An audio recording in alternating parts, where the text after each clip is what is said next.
ایمان کے بعد سب سے بڑا فریضہ نماز.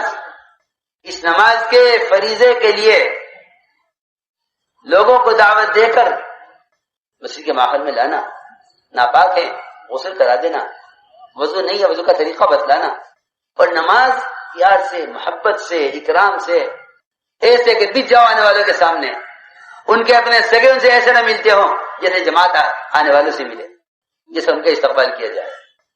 انہیں نماز کے فریضے کو ادا کرانے پر لانا محنت ہے، ایک محنت. یہ نہیں کہ لوگوں کو معلوم ہے نماز فرض ہے نماز پڑھے لوگ، نہیں، یہ کوئی محنت نہیں ہے.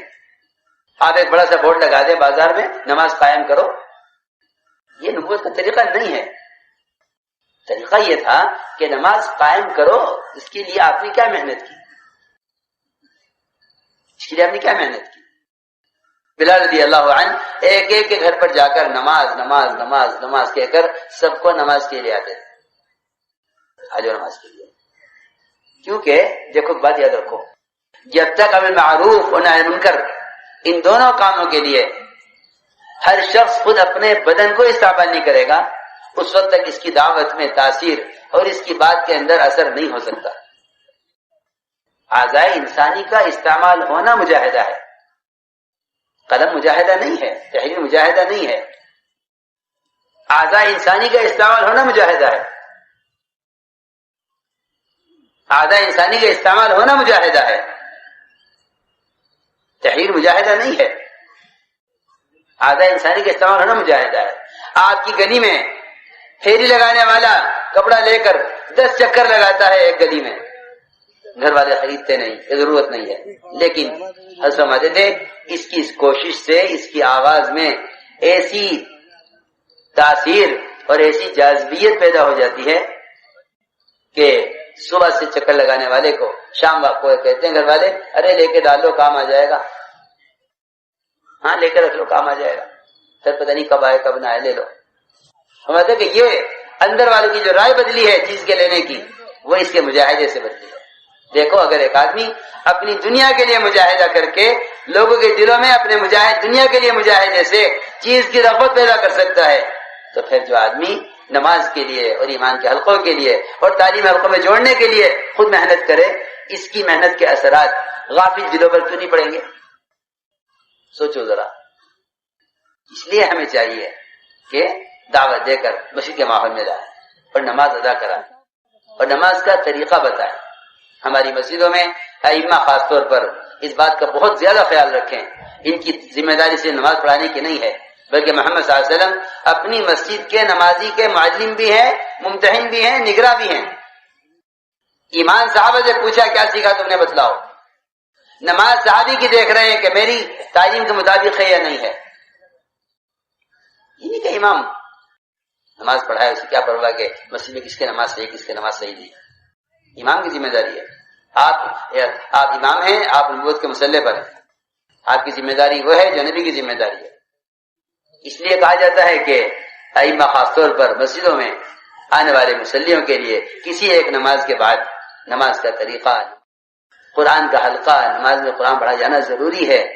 چاہے اس کے لیے الگ مکتب قائم کیا جائے قرآن کے ٹھیک کرنے کا، اگر یہ نہیں تو کم سے کم امام کو چاہیے کہ وہ نماز کے بعد قرآن کا حلقہ قائم کر لے، آنے والوں کی نماز درست کرائے، یہ نماز کے موٹے موٹے طریقے بتائے. ضروری ہے کہ نگراں ہے اپنی مسجد کی نماز کے مصلی کا کہ نماز صحیح پڑھ رہا ہے یا نہیں پڑھ رہا ہے. اپنی مسجد کے نمازی کا یہ خود ذمہ دار ہے کہ دیکھے نماز صحیح ہو رہی ہے نہیں ہو رہی. حضور اکرم صلی اللہ علیہ وسلم اس وقت تک ایک نمازی کی نماز کو دوہرواتے رہے جب تک اس کی نماز آپ کی تعلیم کے مطابق نہیں ہو گئی. فرمایا نماز دوبارہ پڑھو. وہ رکوع سجدہ قوم قاعدہ کچھ نہیں چھوڑا اس نے، لیکن اطمینان نہیں تھا نماز میں. فرمایا ارجع صلی فانک لم تصلی، نماز پڑھ، تو نے نماز نہیں پڑھی. اس لیے بعض ائمہ کا، حضرت عائشہ رضی اللہ عنہا، خود معاذ بن جبل، ان کا مذہب یہ ہے کہ جو نماز کو جلدی جلدی ادا کرے گا وہ نماز ادا ہی نہیں ہوگی. یہ نہیں کہ وہ قبول نہیں ہوگی، وہ نماز اس کے ذمہ واجب باقی رہ گیا ہے، اس کی نماز ادا نہیں ہوئی، اس کو دوبارہ پڑھنی پڑے گی، ورنہ یہ نماز اس کے ذمہ باقی رہے گی جو قیامت میں بڑی مدت عذاب کا سبب بن سکتی ہے.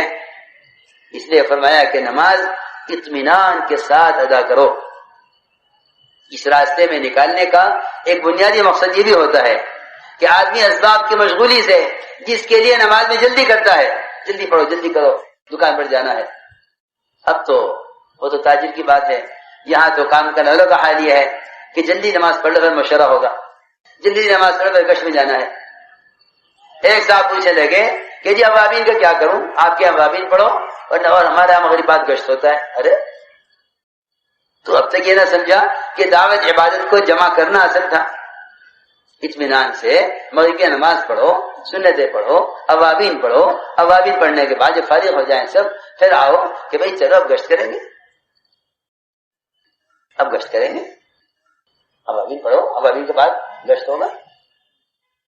اس لیے کہا جاتا ہے کہ ائمہ خاص طور پر مسجدوں میں آنے والے مصلیوں کے لیے کسی ایک نماز کے بعد نماز کا طریقہ، قرآن کا حلقہ، نماز میں قرآن پڑھا جانا ضروری ہے، چاہے اس کے لیے الگ مکتب قائم کیا جائے قرآن کے ٹھیک کرنے کا، اگر یہ نہیں تو کم سے کم امام کو چاہیے کہ وہ نماز کے بعد قرآن کا حلقہ قائم کر لے، آنے والوں کی نماز درست کرائے، یہ نماز کے موٹے موٹے طریقے بتائے، ضروری ہے۔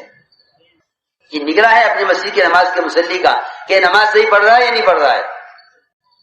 اپنی مسجد کے نمازی کا یہ خود ذمہ دار ہے کہ دیکھے نماز صحیح ہو رہی ہے یا نہیں ہو رہی۔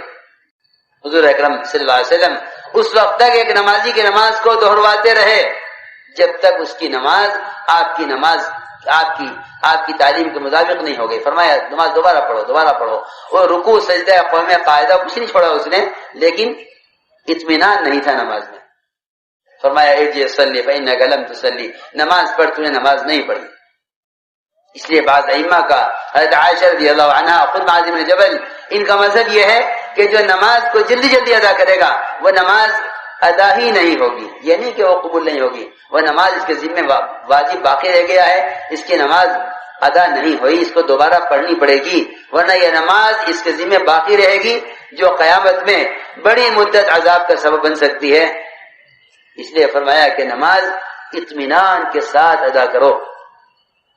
اس راستے میں نکالنے کا ایک بنیادی مقصد یہ بھی ہوتا ہے کہ آدمی اسباب کی مشغولی سے جس کے لیے نماز میں جلدی کرتا ہے، جلدی پڑھو جلدی کرو، دکان پر جانا ہے، اب تو وہ تو تاجر کی بات ہے، یہاں تو کام کرنے والوں کا حال یہ ہے کہ جلدی نماز پڑھ لو پھر مشورہ ہوگا، جلدی نماز پڑھ پھر کش میں جانا ہے۔ ایک صاحب پوچھنے لگے کہ جی اوابین کا کیا کروں، آپ کے اوابین پڑھو اور ہمارے یہاں مغربات گشت ہوتا ہے۔ ارے تو اب تک یہ نہ سمجھا کہ دعوت عبادت کو جمع کرنا اصل تھا۔ اطمینان سے مغرب کی نماز پڑھو، سنتیں پڑھو، اوابین پڑھو، اوابین پڑھنے کے بعد جب فارغ ہو جائیں سب، پھر آؤ کہ بھئی چلو اب گشت کریں گے۔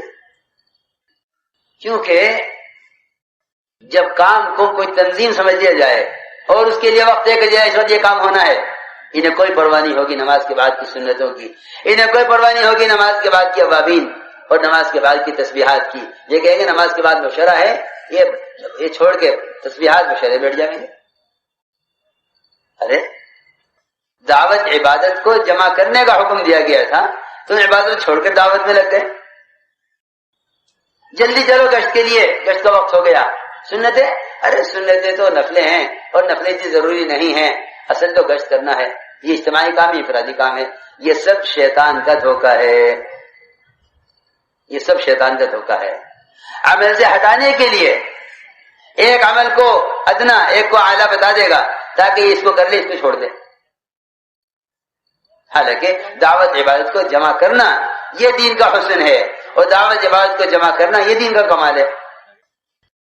جب کام کو کوئی تنظیم سمجھ لیا جائے اور اس کے لیے وقت طے کر جائے اس وقت یہ کام ہونا ہے، انہیں کوئی پرواہ نہیں ہوگی نماز کے بعد کی سنتوں کی، انہیں کوئی پرواہ نہیں ہوگی نماز کے بعد کی اوابین اور نماز کے بعد کی تسبیحات کی۔ یہ کہیں گے نماز کے بعد مشورہ ہے، یہ چھوڑ کے تسبیحات مشورے بیٹھ جائیں گے۔ ارے دعوت عبادت کو جمع کرنے کا حکم دیا گیا تھا، تم عبادت چھوڑ کر دعوت میں لگ گئے۔ جلدی چلو گشت کے لیے، گشت کا وقت ہو گیا۔